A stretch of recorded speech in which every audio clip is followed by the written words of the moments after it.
se a gente for analisar, por exemplo, Saul ele era um homem alto, mais alto que Davi, um porte mais parecido com o de um rei. Saul era um homem hábil, né? Para poder lutar. Ele era um hábil guerreiro. O Saul não era qualquer um, não. Ele era uma pessoa que ele tinha as características de um rei. Só que o coração de Saul, se ele já não era, ele se perverteu. Se ele já não era, ele se perverteu. Num dado momento para lá, ele começou a ver as coisas de uma forma diferente. Eu vou fazer isso aqui porque tem que ser assim. Samuel não chegou, preciso da bênção de Deus, eu não posso perder essa batalha, essa guerra. Depois de eu dar uma ordem para exterminar tudo, não exterminei tudo não. O que eu poupei foi para sacrificar o Senhor, o resto eu matei tudo. Foi desaprovado de novo, né? E aí ele sofre essa rejeição. Mesmo você vendo aqui nos versos 30 e 31. Então disse Saul: pequei, honra-me porém agora diante dos anciãos do meu povo e diante de Israel, e volta comigo para que adore o Senhor teu Deus. Então Samuel seguiu Saul e este adorou o Senhor. Samuel foi só para entendeu? Não tinha mais nada a ver. Aquele momento ali já não tinha peso nenhum para Deus mais. Porque se você for ver aqui no verso 32, disse Samuel: olha só, traze-me aqui Agag, rei dos Amalequitas. Agag veio a ele, confiante, e disse: certamente já se foi a amargura da morte. Agag estava achando que não morreria, né? Samuel mandou chamar Agag. Verso 33. Disse, porém, Samuel: assim como a tua espada desfilhou mulheres, assim desfilhada ficará tua mãe entre as mulheres. E Samuel despedaçou a Agag perante o Senhor em Gilgal.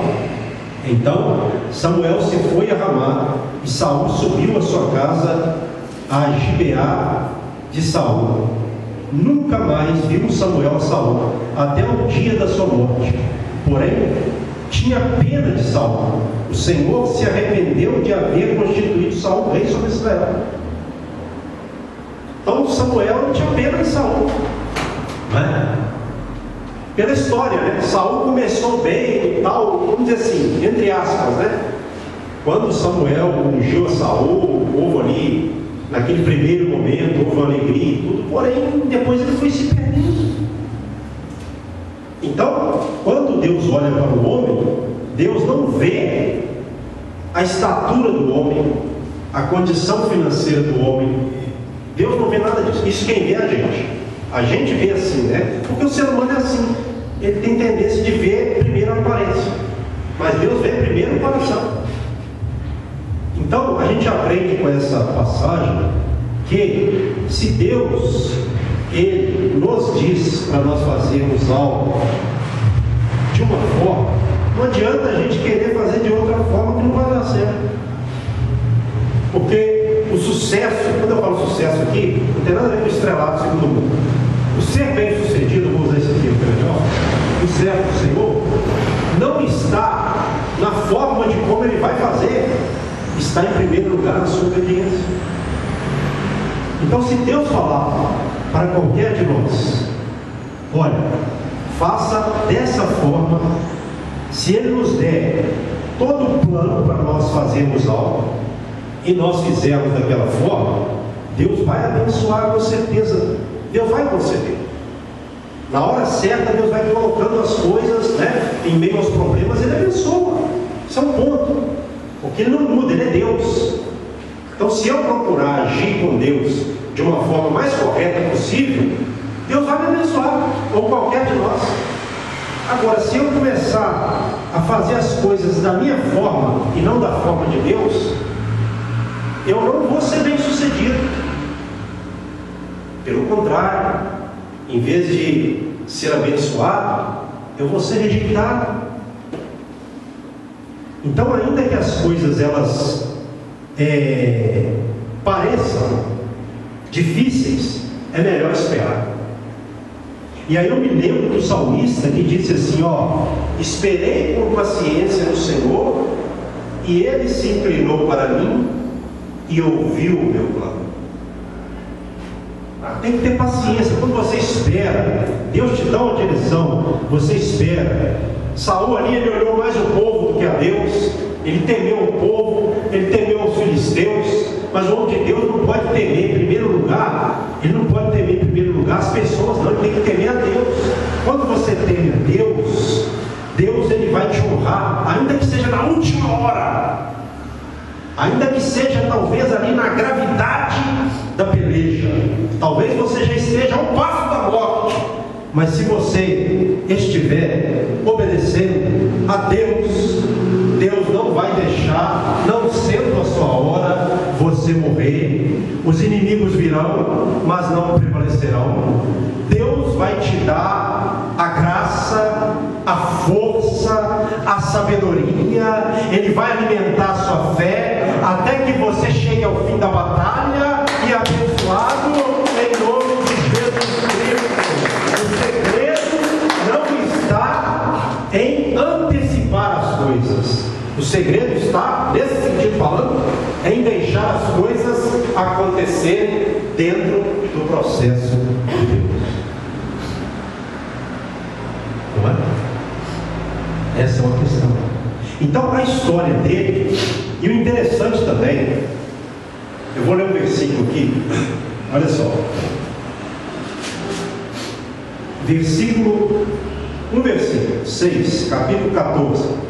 1 Samuel mesmo. Só o 6, se você puder acompanhar. Fala sobre a vitória de Jonatas ali sobre os filisteus. Então, 1 Samuel 14, verso 6.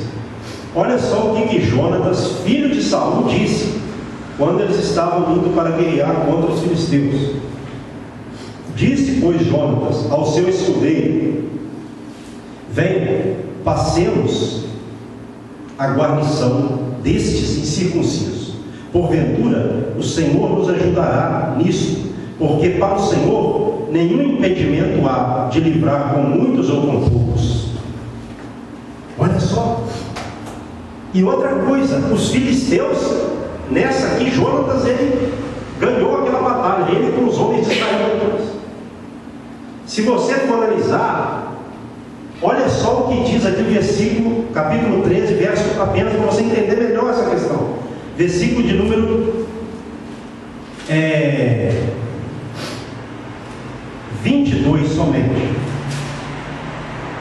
Sucedeu, capítulo 13, verso 22. Sucedeu que no dia da peleja não se achou nem espada, nem lança na mão de nenhum do povo que estava com Saul e com Jonatas, porém se acharam com Saul e com Jonatas seu filho. Só os filisteus que tinham essas armas de ferro, porque eles trabalhavam com ferro, os israelitas não. Quais eram as armas dos israelitas, pastor? Arcos, flechas, fundas e provavelmente algumas, não sei, algumas armas lá, mas não comparadas às dos filisteus, de bronze. Por que então que Deus deu vitória? Se você for um pouquinho mais para frente, quando já era um prenúncio do que ia acontecer, como aconteceu. Quando Davi foi guerrear contra Golias, de que forma Davi foi? Golias veio contra Davi com espada, com lança e com escudo, com a sua armadura, né? E Davi, ele foi contra Golias com uma funda, pegou 5 pedras e foi com a sua funda lutar contra Golias. Ele não tinha armas como as armas de Golias. Mas qual seria, como foi o segredo de Davi? Ele fala que eu vou contra ti em nome do Senhor dos Exércitos. Exatamente. O irmão falou ali agora. A verdade que aconteceu. Então Davi foi com toda a fé. Tu vens a mim com espada, lança e escudo. Eu, porém, vou contra ti em nome do Senhor dos Exércitos. E o Senhor te entregará nas minhas mãos. E isso para quê? Diz o trecho lá: para que todos saibam que há Deus em Israel.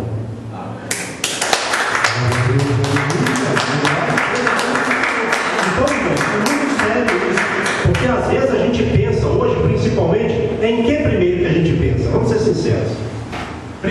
assim, a princípio, né? Na aparelhagem, né? Nós precisamos de estar bem armado, né? Porque em todos os aspectos, né? Não é errado a pessoa querer se aparelhar, ter algo melhor, isso não é errado não. Agora, achar que vai prevalecer por causa disso é que está nisso aí o erro, não é? Porque Davi, lá atrás, já havia matado o urso e o leão. Olha só, sem armas, com espada, lança na mão. Ele já tinha experiência com Deus. E com essa fé que ele tinha pastoreando as ovelhas, ele foi contra Golias e prevaleceu a sua fé em Deus. Então, isso aqui já era um prenúncio. Já era um prenúncio. E quem disse isso aqui, no capítulo de número 14, verso 6, foi o filho de Saul. Infelizmente, ele foi um dos que morreram.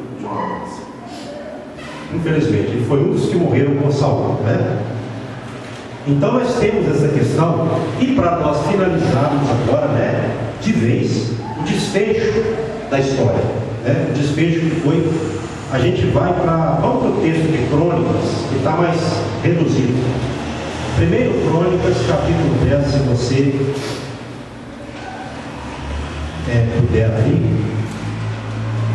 Que é isso? Deixa eu ver. 1 Crônicas, capítulo 10, isso mesmo. Capítulo 10, vamos ler só do versículo 8 em diante para a gente fechar a história. É a mensagem, né? Então, 1 Crônicas, capítulo 10, vamos ler a partir do versículo 8. Olha só. Sucedeu, pois, que vindo os filisteus ao outro dia a despojar os mortos, acharam Saul e os seus filhos caídos no monte de Gilboa. Os filhos de Saul, se você for ver, está no verso 2, ó, o nome de cada um deles, ó. Jonatas, Abinadab e Malquizua. Então eles acharam os filhos de Saul e também Saul no meio dos mortos. Verso 9. E os despojaram, tomaram a sua cabeça e as suas armas, e enviaram mensageiros pela terra dos filisteus, em redor, a levar as boas novas a seus ídolos e entre o povo. Verso 10. Puseram as armas de Saul no templo de seu Deus, e a sua cabeça deixaram na casa de Dagom, que era o Deus dos filisteus, né? Verso 11. Ouvindo, pois, toda a Jabes, melhor dizendo, de Gileade, tudo quanto os filisteus fizeram a Saul, então todos os homens valentes se levantaram e tomaram o corpo de Saul e os corpos dos seus filhos e os trouxeram a Jabes e sepultaram os seus ossos debaixo de um arvoredo em Jabes e jejuaram 7 dias. Assim morreu Saul por causa da sua transgressão cometida contra o Senhor, por causa da palavra do Senhor que ele não guardara, e também porque interrogara e consultara uma necromante, e não ao Senhor, que por isso o matou, e transferiu o reino a Davi, filho de Jessé. Olha o fim de Saul, situação, né? E Deus teve misericórdia dos corpos deles não ficarem pendurados lá, né? Os homens de Jabes ainda foram lá depois e tiraram os corpos, né? Para dar um sepultamento, vamos dizer assim, mais digno, né? Mas olha só que fim. Jonatas, que amava Davi, né? Quando você vai para dentro da história, Jonatas era uma pessoa diferenciada, mas por causa do pecado de seu pai, ele acabou pagando também, porque ele era fiel ao seu pai. Jonatas também era um homem hábil, um bom guerreiro, né? Por isso que ele morreu honrado ali com seu pai. Mas olha só que fim Deus preparou para Saul. E outra coisa, quando Saul foi lá consultar, Deus permitia, como até hoje Deus não permite, isso aí é uma questão de princípio bíblico. Deus permitia que fizesse consulta a mortos? da antiga Israel, até hoje não permite. Pastor, por que pessoas fazem isso? Porque não conhecem. Então, quando Saul ele foi consultar lá a médica, e ela rogou ali, chamou por Samuel, porque Samuel já havia morrido, veio, e foi Samuel que falou com Saul. Naquele caso ali, Deus abriu uma exceção. E eu creio assim, porque o texto fala lá que não foi um espírito nem um demônio, foi Samuel. E tudo que Samuel falou com Saul aconteceu. Por isso que eu creio que foi Samuel. Naquele caso. Então, Deus usou a própria malícia de Saul, o próprio meio pelo qual ele quis, para poder arruiná-lo no final. Então, às vezes, quando a pessoa quer fazer coisas erradas, Deus deixa para que ela sofra as próprias consequências dos seus males, ou dos meios pelos quais ela tenta se achegar a Deus, meios condenados pelo Senhor. Não é? Então, esse fim aqui, e o interessante é que fala que por causa dele não ter guardado a palavra do Senhor, e também ter interrogado uma necromante, né, uma médium, por isso o Senhor o matou. Então a Bíblia fala que Saul, ele pegou a sua espada, né, e lançou-se sobre ela. Ou seja, Saul se suicidou. Quando ele pediu o escudeiro dele para matar ele, porque ele estava morrendo já, né? Era um costume da época, a pessoa estava morrendo, pedia de alguém para matar, para morrer mais rápido. Quando era atingido numa guerra, tal, gravemente, como foi ele, aí o escudeiro dele temeu e não matou ele.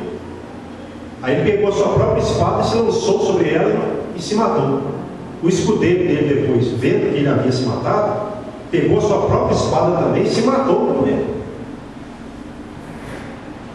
Então, Saul teve as suas oportunidades. Ele, né, foi rei. Ele conseguiu muitas vitórias, se você for analisar lá, né? Teve êxito, mas com Deus, adianta a gente ter uma conquista ou várias conquistas e depois ficar vacilando? Não adianta.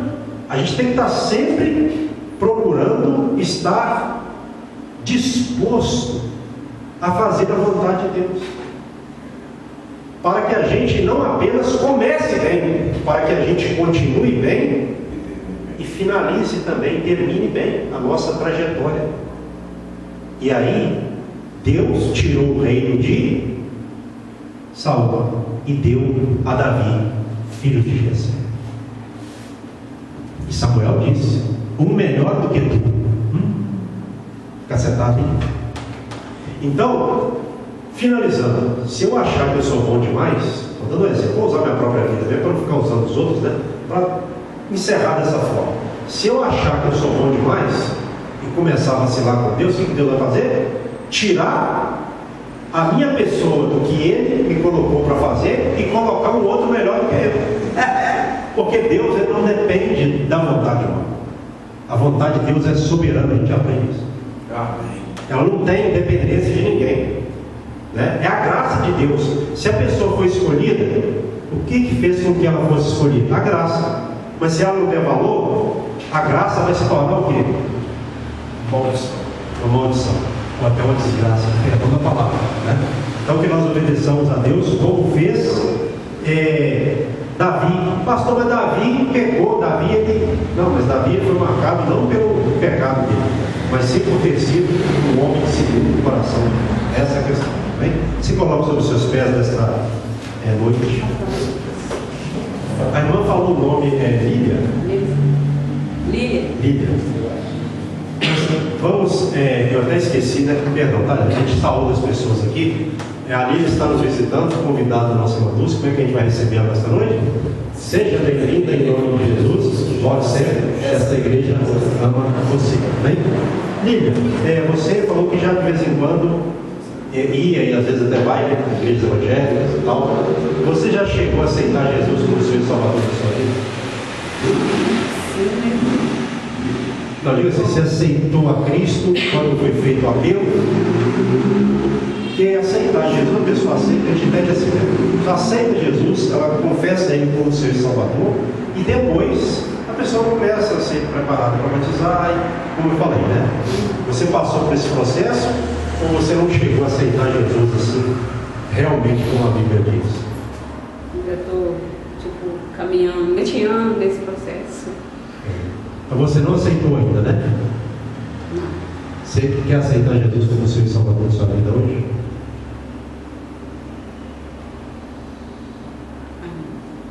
Amém? Então essa é uma decisão, Lídia, que é a melhor decisão que a pessoa possa tomar em sua vida, né? Porque às vezes a pessoa, tem um rapaz aqui, não vou falar o nome do meu caso, ele disse assim: pastor, eu estou aceitando agora. Então, quando Deus chama, não é que a pessoa precisa estar preparada, porque quem prepara a pessoa é Deus. Deus chama a pessoa do jeito que ela vem, né? Ou do jeito que ela está. É o famoso vinde como estás, e eu te ajudarei, mais ou menos assim. Vinde a mim, vós que estáis cansados, sobrecarregados, e eu vos aliviarei, né? Então chegue aqui à frente neste momento, vou chamar a família aqui, né? Pedir à igreja que faça como é de costume, tá? Todos estendam as mãos aqui, e eu vou estar fazendo a oração aqui com a nossa irmã Lídia. Diga assim, irmã Lídia, nesta noite: Senhor meu Deus, eu creio que o Senhor ressuscitou Jesus Cristo dentre os mortos para salvar a minha vida. Senhor, o meu coração eu creio para a justiça, com a minha boca eu confesso Jesus Cristo como meu Senhor e Salvador, em nome de Jesus.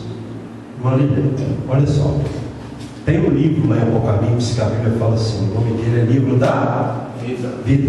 Então quando a pessoa aceita e ela começa a caminhar, o nome da pessoa é escrito no livro da vida.